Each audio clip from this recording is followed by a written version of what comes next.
પાટણ જિલ્લાની સમી ખાતે આવેલ ઐતિહાસિક અને પૌરાણિક શ્રી શક્તિ માતાજીના મંદિર ખાતે ભવ્ય શિવ મહાપુરાણનું આયોજન કરવામાં આવ્યું હતું।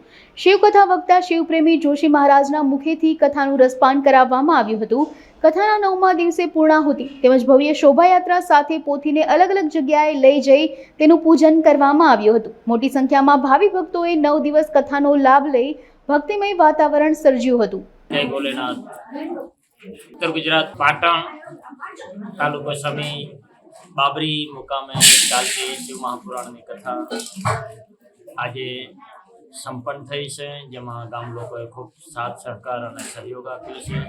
आज आ सुंदर शिव महापुराण की कथा संपूर्णपणे विराम पामी अने एनी पोथी उत्थापन थई अने पोथी यात्रा निकली। आ सुंदर शिव महापुराण की कथा अंतर्गत भगवान शिव मां आदिशक्ति बधानु कल्याण करे, बधानु मंगल करे, विश्व की शांति थाय अने बाबरी नगर की दुख दरिद्रता नष्ट थाय एवा भाव साथे सर्व शिव प्रेमी ने महादेव जय भोलेनाथ।